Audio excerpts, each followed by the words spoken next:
Assalamualaikum warahmatullahi wabarakatuh. Alhamdulillahirrabbilalamin.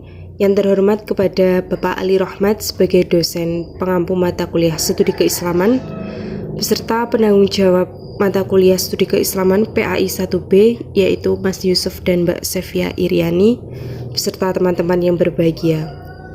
Kami dari kelompok 7 akan membahas materi tentang metodologi studi dakwah Islami dengan anggota yang pertama, Sofia Lailatul Hidayah, Sofiana Solihah, Umi Fadilah Rinjani, Sultan Imam Arifin, dan Wildan Syahrul Kiram. Berikut ini adalah materi tentang metodologi studi dakwah Islami. Untuk materi yang pertama, tentang pengertian metodologi dakwah studi Islam. Secara bahasa, metodologi berasal dari bahasa Yunani, yakni kata metodos yang berarti cara, dan logos yang berarti ilmu. Adapun secara semantik, metodologi berarti ilmu pengetahuan yang mempelajari tentang cara-cara atau jalan yang ditempuh untuk mencapai tujuan dengan hasil yang efektif dan efisien. Pengertian Islam secara etimologi berasal dari bahasa Arab, yaitu salima yang berarti selamat, sentosa. Dari kata ini dibentuk menjadi kata Islam, As-salama yuslimu islaman, yang mengandung arti selamat, aman, damai, patuh, berserah diri, dan taat. Dari pengertian-pengertian di atas dapat diketahui bahwa pengertian metodologi studi dakwah Islam adalah kumpulan pengetahuan yang berasal dari Allah Subhanahu wa Ta'ala yang dikembangkan oleh umat Islam dalam susunan yang sistematis dan terorganisir mengenai manhaj dalam melaksanakan kewajiban dakwah dengan tujuan berikhtiar dalam mewujudkan khairul ummah. Materi yang kedua tentang sumber-sumber metodologi dakwah Islam. Yang pertama adalah Al-Quran.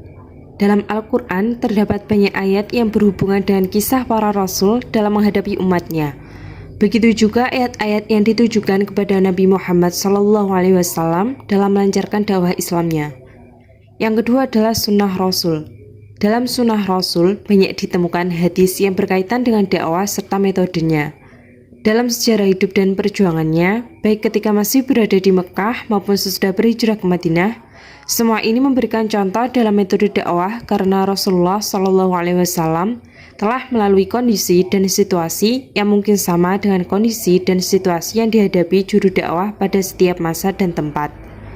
Yang ketiga adalah sejarah hidup para sahabat Nabi. Dalam sejarah hidup, para sahabat besar dan para tabi'in cukuplah memberikan contoh yang berguna bagi juru dakwah.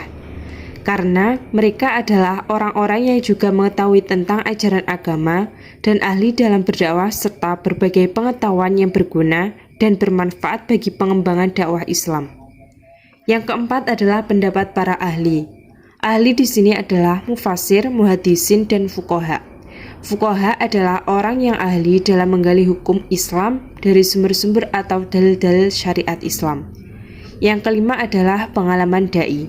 Pengalaman da'i atau juru dakwah merupakan kumpulan hasil interaksinya dengan orang banyak dan juga merupakan penerapan teori-teori yang dipahaminya dari sumber-sumber terdahulu. Materi yang ketiga tentang ruang lingkup metodologi dakwah Islam. Ruang lingkup metodologi dakwah Islam terbagi menjadi 3 macam. Yang pertama adalah dakwah bilisan. Dakwah bilisan hampir bersinonim dengan tablik yang secara umum dibagi menjadi 2 macam. Yang pertama adalah dakwah secara langsung atau tanpa media, yaitu antara da'i atau mad'u berhadapan wajah atau face to face. Yang kedua, dakwah yang menggunakan media atau channel, yaitu antara da'i dengan mad'u tidak saling berhadapan. Kedua model dakwah yang disebutkan di atas harus terus dikembangkan, baik volumenya, kualitas, dan efisiensinya untuk masa depan. Yang kedua, dakwah bil kitabah. Dakwah bil kitabah telah dilaksanakan oleh Rasulullah SAW sejak 15 abad silam. Menurut catatan sejarah pada tahun ke-6 Hijriah, Nabi Muhammad SAW mulai mengembangkan wilayah dakwahnya. Yang ketiga adalah dakwah bilhal. Dakwah bilhal sesungguhnya mempunyai makna yang sangat luas, juga bidang yang dicakupnya. Menurut Quraisy Syihab dalam buku Abdullah, dakwah bilhal identik dengan dakwah pembangunan atau pengembangan masyarakat muslim. Materi yang keempat tentang metodologi pengembangan dakwah Islam. Dalam metodologi pengembangan dakwah Islam, terdapat 5 poin sebagai pendukung pengembangan dakwah Islam. Di antaranya, yang pertama adalah dai atau pelaku dakwah. Dai merupakan orang yang melaksanakan dakwah baik lisan, tulisan, maupun perbuatan yang dilakukan secara individu, kelompok, atau lewat organisasi. Siapa saja yang menyatakan sebagai pengikut Nabi Muhammad SAW hendaknya menjalankan sesuai dengan hujah yang nyata dan kokoh. Yang kedua adalah mad'u atau penerima dakwah. Mad'u merupakan manusia yang menjadi sasaran dakwah atau manusia penerima dakwah, baik sebagai individu maupun sebagai kelompok, baik manusia yang beragama Islam maupun tidak, atau dengan kata lain disebut sebagai manusia secara keseluruhan. Yang ketiga adalah maddah atau materi dakwah. Maddah merupakan isi pesan atau materi yang disampaikan dai kepada mad'u. Dalam hal ini sudah jelas bahwa yang menjadi maddah dakwah adalah ajaran Islam itu sendiri. Secara umum, materi dakwah diklasifikasikan menjadi 4 masalah, yaitu masalah akidah atau keimanan, masalah syariah, masalah muamalah, dan masalah akhlak. Yang keempat adalah wasilah atau media dakwah. Wasilah merupakan alat yang digunakan untuk menyampaikan materi dakwah atau ajaran Islam kepada mad'u. Ada beberapa media dakwah dalam menyampaikan dakwah. Yang pertama adalah media cetak, yang kedua media audio, dan yang ketiga adalah media internet. Yang kelima, thariqah atau metode dakwah. Metode dakwah merupakan jalan atau cara yang dipakai oleh juru dakwah untuk menyampaikan ajaran materi tentang dakwah Islam. Dalam menyampaikan suatu pesan dakwah, metode sangat penting peranannya. Karena suatu pesan walaupun baik tetapi disampaikan melalui metode yang kurang tepat, maka pesan tersebut bisa saja ditolak oleh penerima pesan. Materi yang kelima tentang jenis-jenis metodologi dakwah Islam. Terdapat 3 jenis metodologi dakwah Islam. Yang pertama adalah bil al-hilmah.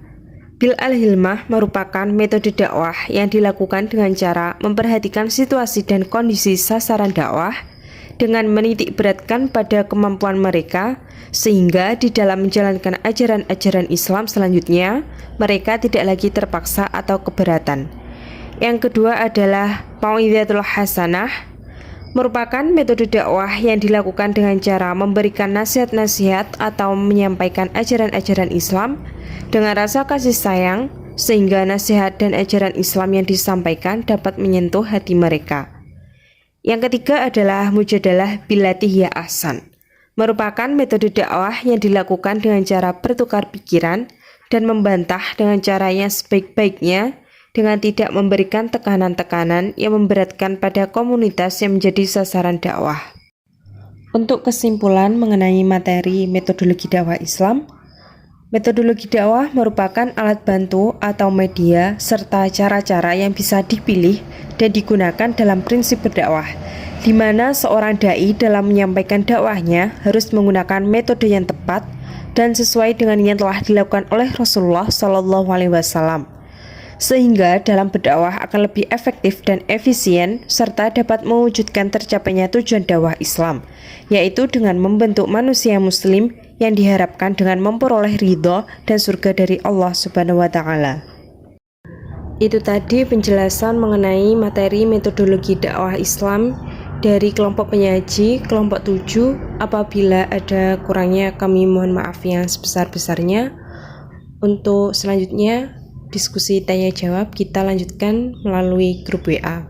Terima kasih. Wassalamualaikum warahmatullahi wabarakatuh.